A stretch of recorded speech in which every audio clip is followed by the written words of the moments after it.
بسم اللہ الرحمن الرحیم ان اللہ وملائکتہ یصلون علی النبی یا ایھا الذین آمنوا صلوا علیہ وسلموا تسلیما الصلاۃ والسلام علیک یا سیدی یا رسول اللہ وعلی آلک واصحابک یا سیدی یا محبوب رب العالمین۔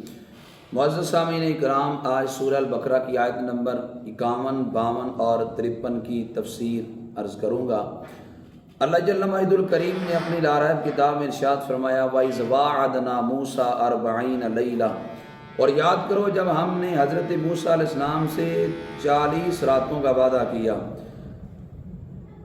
ثُمَّ اتَّخَذْتُمُ الْعِجْلَ، پھر اس کے بعد تم نے بچھڑے کو معبود بنا لیا۔ وَأَنْتُمْ ظَالِمُونَ، اور تم ظالم ہو۔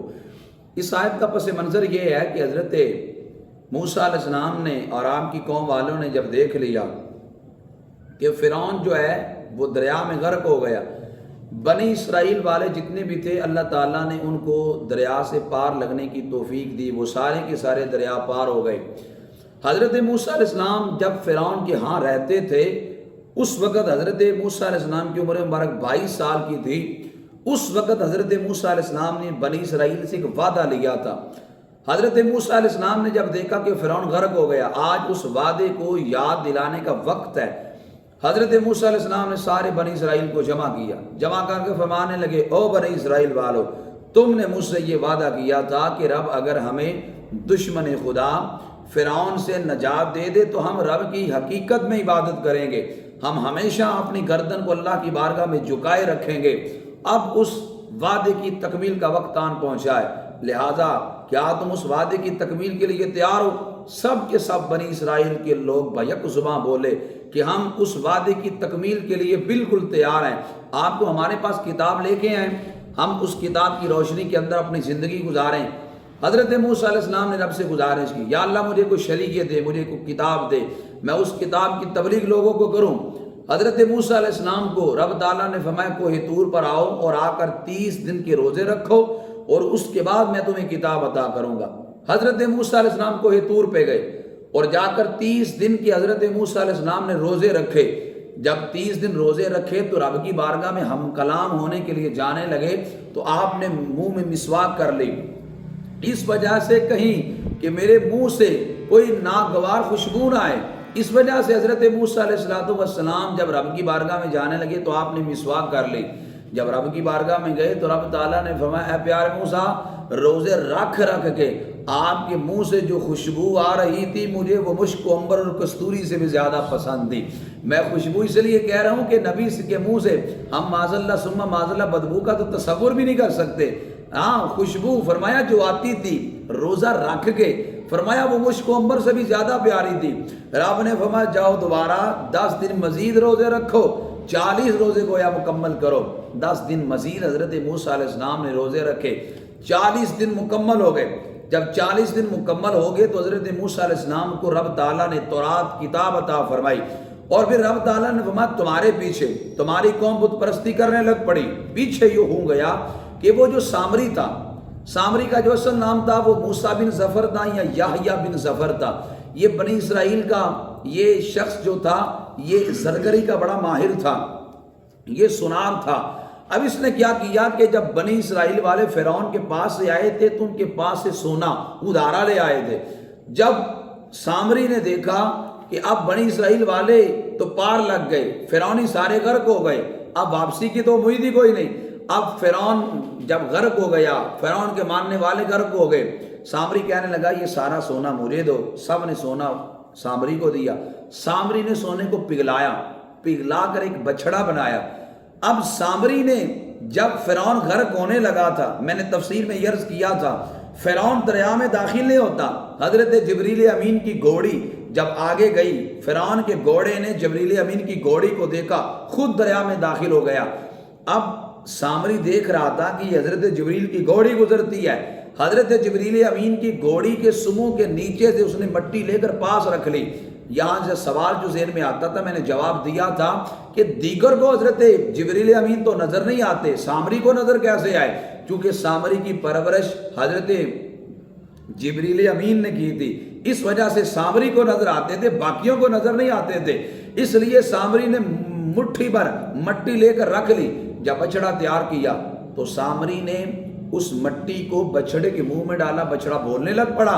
سامری کہنے لگا او بنی اسرائیل والو، معاذ اللہ موسیٰ علیہ السلام بھول گئے، وہ رب کو کوہ طور پہ تلاش کرنے گئے، رب تو یہاں بیٹھا ہے، معاذ اللہ ثم معاذ اللہ۔ یوں لوگوں نے دوبارہ بت پرستی شروع کر دی۔ حضرت ہارون علیہ السلام نے سمجھایا، 12,000 لوگ حضرت ہارون علیہ السلام کی بات پر قائم رہے، ان کے ساتھ متفق رہے۔ بقیہ 3 گروہ بن گئے۔ پہلا گروہ وہ تھا جنہوں نے بت پرستی کر دی، دوسرا وہ گروہ تھا جنہوں نے بت پرستی کی بھی نہیں اور کرنے والوں کو روکا بھی ہے، 12,000 کا لشکر تھا، اور تیسرا وہ گروہ تھا بت پرستی کی تو نہیں لیکن کرنے والوں کو منع بھی نہیں کیا۔ پہلے اور تیسرے گروہ پہ اللہ کا عذاب برسا، جنہوں نے بچڑے کی پوجا کی ان پر بھی، اور جو خاموش رہے منع بھی نہیں کیا، اس کو روکا بھی نہیں ہے، ان پر بھی اللہ کا عذاب آیا۔ موسیٰ علیہ السلام جب کوہ طور سے واپس آئے اور آ کر اتنا جلال کہ آپ کے ہاتھ سے تراب نیچے گر پڑی اور اللہ تعالیٰ نے کہیں اس کے حصے اٹھا لیے، حضرت موسیٰ علیہ السلام فرمانے لگے تم نے اپنی جانوں پہ ظلم کیا۔ اب آیت پہ غور کریں، اللہ فرماتا ہے یاد کرو جب ہم نے حضرت موسیٰ سے 40 راتوں کا وعدہ کیا۔ اب یہاں رات کا ذکر ہے، حالانکہ رات کے اندر دن بھی تو آتے ہیں، دنوں کا رب نے ذکر نہیں کیا، راتوں کا ذکر کیا ہے۔ یہ لفظ بتاتے ہیں کہ رات دن سے افضل ہے۔ اسلامی تاریخ کا اعتبار چاند کے ساتھ ہے، اور جو رات کا آغاز ہے رات پہلے آتی ہے، دن بعد میں آتا ہے، اور پھر اس وجہ سے علماء فرماتے ہیں رات دن سے افضل ہے۔ دن محبوب سے جدائی کا ہوتا ہے اور رات وصل کا وقت ہوتا ہے، محبوب سے ملاقات کا وقت ہوتا ہے، رات افضل ہے دن سے، اس لیے لیلۃ القدر خیر من الف شہر، 1000 مہینے سے رات ہی افضل ہے، دن نہیں ہے۔ یعنی یہ رات کی فضیلت اور رات کی عظمت کو بیان کیا گیا۔ یہ لفظ بھی بتاتے ہیں کہ رات دن سے افضل ہے۔ اللہ فرماتا ہے تم نے بچڑے کو معبود بنا کے اپنی جانوں پہ ظلم کیا۔ اللہ فرماتا ہے ثم عفونا عنکم، پھر ہم نے تمہیں معاف کر دیا، من بعد ذالک، اس کے بعد، لعلکم تشکرون، تاکہ تم شکر ادا کرو۔ اب سارے بنی اسرائیل والے سامری کی بری صحبت کی وجہ سے بت پرستی کرنے لگ پڑے، اس لیے علماء فرماتے ہیں برے لوگوں کی صحبت سے بچو۔ یہ برے لوگ، مولانا روم فرمایا کرتے تھے دور شوں از اختلاط، یار بد بدتر بوز ادمار بد۔ مولانا روم کہتے تھے بد عقیدہ کی صحبت سے دور رہو، آپ فرمایا کرتے تھے بد عقیدہ کی صحبت زہریلے سام سے بھی بدتر ہے۔ اور مولانا روم دلیل کتنی خوبصورت دیتے ہیں، مولانا روم فرماتے ہیں زہریلا سام زیادہ سے زیادہ تیری جان پہ حملہ کرے گا، بد عقیدہ تیری جان کے ساتھ تیرے ایمان پہ حملہ کرے گا۔ اس کائنات کے اندر سب سے قیمتی چیز بندہ مومن کا ایمان ہے، ایمان نہ رہا تو عمل بھی قبول نہیں رہا۔ اس لیے آج کا بولا بالا سنی وہ کہتا ہوں سنی، سنتا سب کی ہوں۔ میرے امام احمد رضا نے کہا اگر تو سنی ہے تو پھر ہارے کی نہ سن، بلکہ اگر تو اہل سنت سے ہے، اہل سنت کے عالم کی سن، ہارے کی کیوں سنتا ہے؟ امام ابن سیرین، یہ مقدمہ مسلم میں روایت موجود ہے، امام ابن سیرین نے درجنوں صحابہ کی زیارت کی ہے، عظیم الجلیل القدر تابعی ہیں۔ امام ابن سیرین کے بعد 2 بندے آئے، آ کر کہنے لگے جی قرآن سنیں، فرمایا نہیں سننا، حدیث سنیں، فرمایا نہیں سننا، اور پھر آگے لفظ بولے تم اٹھ کے جاتے ہو یا میں اٹھ کے جاؤں؟ لوگ کہنے لگے ہم اٹھ کے جاتے ہیں۔ لوگوں نے بعد میں امام ابن سیرین کو کہا آخر وہ قرآن ہی تو سنا رہے تھے سن لیتے، آخر وہ حدیث ہی تو سنا رہے تھے سن لیتے۔ یہ لازوال جملہ امام ابن سیرین نے بولا، آپ فرمانے لگے وہ قرآن و حدیث بیان کر کے تشریح غلط کرتے، ڈر تھا میرا ایمان برباد نہ ہو جاتا۔ اگر ان کو ایمان کی تباہی کا ڈر تھا، کیا مجھے اور آپ کو ڈر نہیں ہے؟ اس وجہ سے ہارے کی نہ سنو، سنو صرف اسی کی جس کا عقیدہ ستھرا ہے، جس کا عقیدہ کھرا اور نکھرا ہے، جس کا عقیدہ بگڑا اس کی بات نہ سنو، وگرنہ بروں کی صحبت بھی انسان کو عقیدے کے بگاڑ کی طرف لے جاتی ہے۔ اور پھر سامری کی بری صحبت، دیکھو لوگوں کو بت پرستی کے دھانے پہ لا کے کھڑا کر دیا، اور پھر ارشاد فرمایا کہ بے شک ہم نے تمہیں معاف کر دیا اور تاکہ تم شکر ادا کرو۔ وَإِذْ آتَيْنَا مُوسَى الْكِتَابَ وَالْفُرْقَانَ، اس کے بعد ہم نے موسیٰ علیہ السلام کو کتاب اور فرقان یعنی حق اور باطل میں فرق کرنے والی کتاب عطا کی، لعلکم تہتدون، تاکہ تم ہدایت پا جاؤ۔ وَإِذْ قَالَ مُوسَىٰ لِقَوْمِهِ، یاد کرو جب حضرت موسیٰ نے اپنی قوم سے کہا تھا یا قومی، اے میری قوم، انکم ظلمتم انفسکم، تم نے اپنی جانوں پہ ظلم کیا ہے، باتخاذکم العجل، بچڑے کو معبود بنا کر، فتوبوا الی بارئکم، اپنے پیدا کرنے والے کی طرف توبہ کرو۔ کیا توبہ کا ذریعہ ہے۔ او مسلمانوں، اللہ کا شکر ادا کرو، رب کا کتنا بڑا حضور کے صدقے تم پہ احسان ہے۔ دیکھو ہماری توبہ اور بنی اسرائیل کی توبہ میں فرق کیا ہے۔ رب نے فرمایا فَاقْتُلُوا أَنفُسَكُمْ، تمہیں وہ قتل کریں گے جنہوں نے بت پرستی نہیں کی، بت پرستی کرنے والوں کو قتل کیا جائے گا۔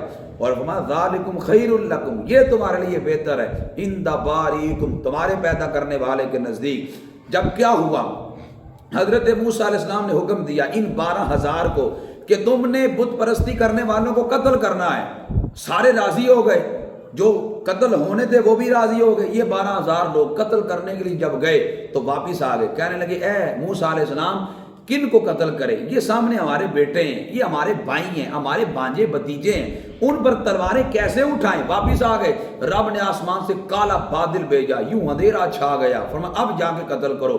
یوں 3 دن کے اندر 70,000 بنی اسرائیل کے لوگ قتل ہو گئے، مارے گئے۔ اب پھر حضرت موسیٰ علیہ السلام نے کہا یا اللہ باقیوں کو معافی دے دے، رب نے باقیوں کو معاف کر دیا۔ بنی اسرائیل کے گناہوں کی توبہ قتل کی صورت میں تھی۔ حضور کا امتی تنہائی میں بیٹھ کر اپنے گناہوں پہ ندامت کے آنسو بہائے تو میرا اللہ اس کے گناہوں کو نہیں دیکھے گا، اپنے محبوب کے ساتھ محبت کو دے کر سارے گناہ معاف فرما دے گا۔ لیکن بندہ مومن تو پھر بھی اللہ کی بارگاہ میں نہیں جھکتا، تو پھر بھی ندامت کے آنسو نہیں بہاتا، تیری دل آنسوؤں سے خشک ہو چکی ہیں، تیری آنکھوں سے اللہ کے خوف سے آنسو بھی نہیں نکلتا۔ سابقہ امتوں میں ایک شخص تھا، وہ دندناتا پھرتا تھا، اعلانیہ کہتا تھا دیکھو کتنے گناہ کرتا ہوں، آج تک اللہ کا عذاب ہی نہیں آیا۔ اللہ نے اس قوم کے نبی کی طرف وحی کی، اس کو جا کے کہہ دو تیرا دل سخت ہے، اور آج تک میرے خوف سے آنکھوں سے آنسو نہیں نکلا، اس سے بڑھ کے میرا عذاب کیا ہو سکتا ہے۔ صاحب غور کر، ہماری تو آنکھیں بھی خشک ہو چکی ہیں، اللہ کے خوف سے آنکھوں سے آنسو نکلتے نہیں، اگر آنسو نکلے تو یہ ہماری بخشش کا ذریعہ بن جائیں گے۔ تو فرمایا فَاقْتُلُوا أَنفُسَكُمْ، ان کو قتل کرو، قتل ہی معافی کا سبب بنے گا۔ اور اللہ فرماتا ہے جب تم نے قتل کیا تو فَتَابَ عَلَيْكُمْ، اس نے تمہاری توبہ کو قبول کیا، إِنَّهُ هُوَ التَّوَّابُ الرَّحِيمُ، بے شک رب توبہ قبول کرنے والا مہربان ہے۔ اب یہ اعزاز توبہ آسانی کے ساتھ ہماری قبول ہو رہی ہے، یہ حضور کا صدقہ ہے۔ ورنہ بنی اسرائیل میں اگر کوئی بندہ گناہ کرتا تو دروازے پہ لکھا جاتا تھا، ان کے ماتھوں پہ لکھا جاتا تھا، اور اگر یہاں پہ کپڑا ناپاک ہو جائے تو پاکی کا کوئی ذریعہ نہیں تھا، کپڑا کاٹنا پڑتا تھا۔ لیکن حضور علیہ السلام کے صدقے اللہ نے ہم پر کتنی آسانی کر دی، اس لیے ہم جتنا حضور کا شکر ادا کریں اتنا کم ہے۔ دعا کرتا ہوں اللہ تعالی ہمیں کثرت کے ساتھ نبی کریم صلی اللہ علیہ وسلم کا بھی شکر ادا کرنے کی توفیق عطا فرمائے۔ وما علیہ الا البلاغ المبین۔